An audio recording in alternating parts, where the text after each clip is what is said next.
back to the action here. Athena's still down after botching that moonsault off the second rope.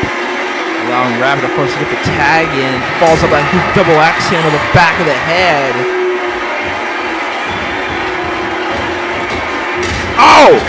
That huge kick is sending Athena over the top rope and the outside floor. And power slipping her over the steps, and the referee going for the count there.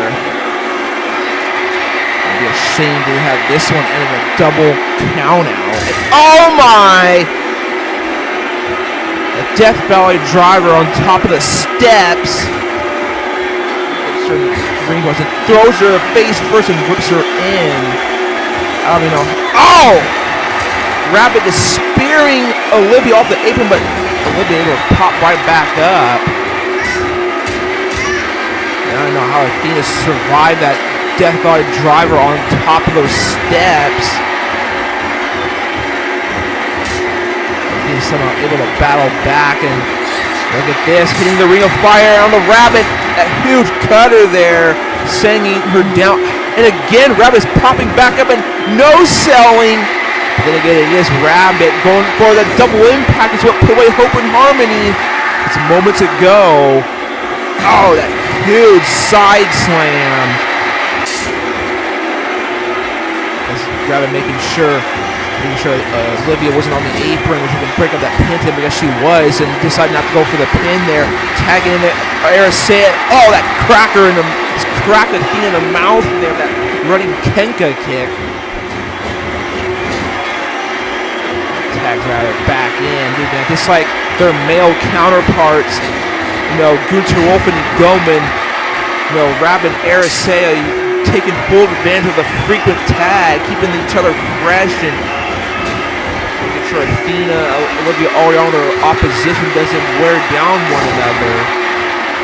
Taking a page out of E.Goman and Gunther Vulf with that huge diving throw suplex. This could be all she wrote, and Athena kicking out there. Looks like the pace of the match is slowing down somewhat. And after Rabbit and Eryn taking the fight to Athena and Olivia Oriano, I guess that momentum Athena and Olivia had going this match is kind of wearing thin a little bit. Oh no. He's going for the Akamon Mashua here. Knocks on Olivia to ensure a win. Slams her down. Should have went for the pin there, but I guess didn't. Kind of wasted time getting off of Athena to drag her in the middle of the ring here, and Olivia is still able to break up that pin attempt. And Eryn dodging that forearm. Another count out. Eryn has wrestling abilities. She's learned quite a bit from the likes of Rabbit and Gunther Vulf over the years. Oh, that huge spin kick to the back of the head of Athena. And Athena seriously needs to get that tag into Olivia. Oh, wait a minute. Somehow Eryn's taking a tag into Rabbit. Don't know why they got the hot tag. That's what's kind of... Oh, wait a minute. Olivia actually stopping the momentum of Rabbit. This could be just the opening Athena needs to get the advantage. And now she tags in Olivia here. Drop toe hold, and it hits the elbow. Olivia taking a picture of Ursula Oriano with that measuring shot to the side of the face of Rabbit. Throws her over that code blue. Very rarely you ever see Olivia like this, trying to display any type of strength offense. Considering that she's one of the smallest individuals to ever come in the UWA. Followed by that huge frog splash, and what she's going for now, that huge springboard splash. Rabbit just rocking again. He's going this flip bottom there. Modified over the top Uranagi. Going up, flying taco time, and oh my! Rabbit's defied physics, catching the flying taco mid-move, slamming her down with a huge double-hand choke slam. Man, that momentum stopped dead on. That could be the end for Olivia. That could have been easily like a broken neck, a broken trachea, and slams her down, followed by double impact. I've never seen anyone's momentum just cut dead like that. My God. Getting the win for Rabbit, Arisea. And still UWA Women's Tag Team Champions, Arisea and Rabbit. We need to see a replay of that, folks. Hopefully any guys in the back give it to us. They've watched the replays so many times over the year. And we saw, look at this, in the last minute or so, it was all Olivia Ariel that offense. Look at this. Look at that. This is a flying taco going straight into that double-handed choke slam. I mean, I'll be surprised if Olivia Orio's not injured again after that one. I mean, what we just saw, that defies the laws of physics. I mean, Rabbit should have caught her like that so easily. Here's your winner, and still Women's Tag Team Champion, the Lost Society. Against the arena, because Robert Gasky two after that one. Man, I've never seen such a display by Rabbit to get the win here tonight. I guess Athena and Olivia Arnold, I guess back to the drawing board, back to the bottom for them. And who is will put next? It sounds the Lost Society. Both E.Goman and Gunther Vulf were victorious in their match, where it's like a Kenan and Kel. The Lost Society's Rabbit Arisea victorious in the Women's Title Gauntlet match against their opponents. And the Lost Society, when are they going to be stopped? When are they going to be stopped, folks? I don't know. Well, the next time we see us on Quick Per View is going to be next month for Square of Despair. Of course, one UWA superstar and one WX will make history, surviving 15 other opponents in the dreaded, infamous Square of Despair matchup. Whoever wins will move on to the main event at Pandemonium 12 in Charlotte, North Carolina later next year. Probably one of the biggest events of all time. Folks, it's Square of Despair, history in the making. Don't freaking miss it.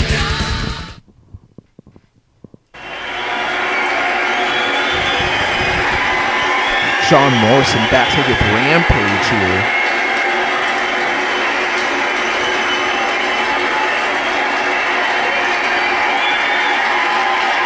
I guess John Morrison found a new line of work pretty darn quick.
There you have it. Rampage said quite confident he'll win the UWA title once again tonight, Claim the Fame.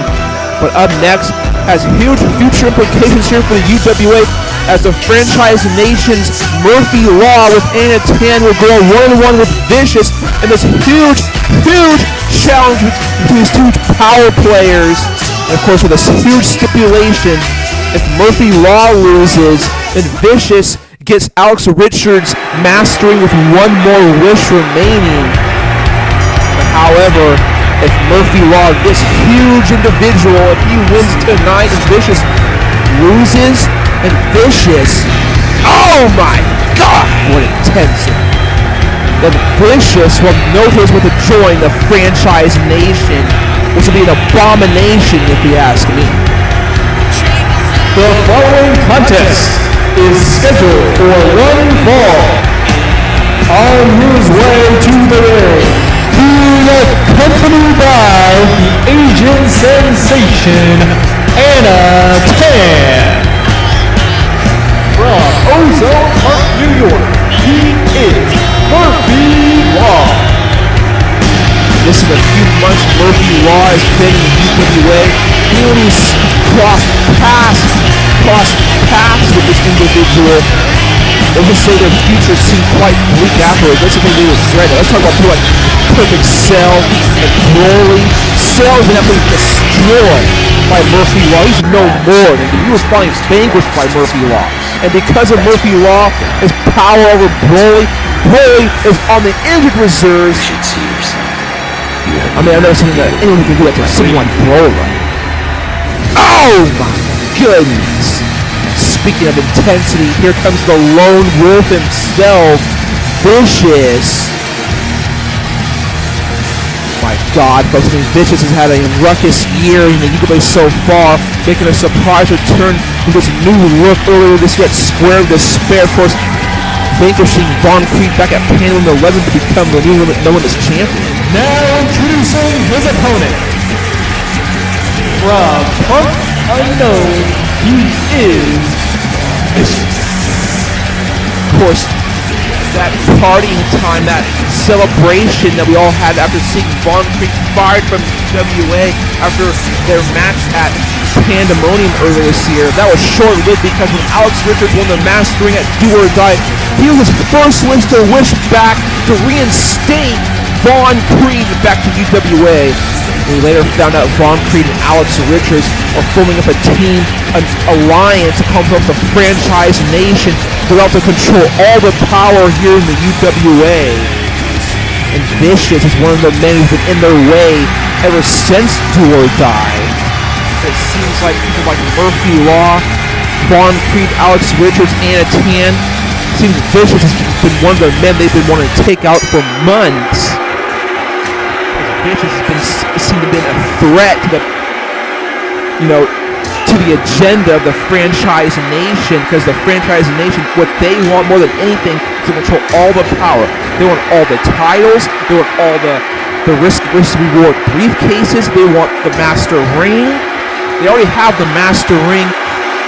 They now have the Nomad's title after Alex Richards won the Urban Rules match earlier. They have both tag team title briefcases, which is why Vicious accepted this matchup despite the added stipulation if Vicious loses, he must join the Franchise Nation. If Vicious believes he wants to put an end to the Mastering and all and that curse that's been upon the UWA ever since it came into existence here in the UWA back in 2009, back at Master of the Ring. Vicious wants to do away with the Mastering, which is why he competed in this match. And look at this. Already Vicious, the huge chunks over the top of on the Murphy Law there. Which is why Vicious is putting his life on the line tonight. If he loses, he'll agree to join the Franchise Nation. His arch rivals, both Alex Richards and Von Creed. I mean, can you imagine Vicious taking orders from Von Creed? I mean, even though Alex Richards is technically the possessor of the Mastering, he is entrusting Murphy Law to defend it here tonight. And oh my! Murphy Law displaying the power on the Vicious. Look at this, followed by a tombstone. Oh, driving Vicious head first. A huge pin. Look, this could be also up for Big Vicious. But folks, I gotta ask yourself, Vicious, why does he look a lot shorter here tonight? Now he's facing Murphy Law. Earlier time we saw Vicious compete in that six-man tag match when he was teaming up with Steve Hebert and Luke Fowler. We saw him, he was like 7'4", 300 plus pounds. He had the whole Druid attire wearing all black. Now his hair's a lot shorter, a lot skinnier, like a foot shorter, and like 100 pounds lighter. I don't get it, folks. Why is Vicious? You think he would use that size advantage to take on Murphy Law here tonight? I do not know what's going on with Vicious here at all. Did he put on did he take off the prosthetics again or what? And at 10, look at this, throwing in the chair. And don't even get me started on that damn agent sensation Anna Tan. Because of this match's disqualification is the stipulation added to this match. Well, folks, after the break, I'll get some more on that in a second here.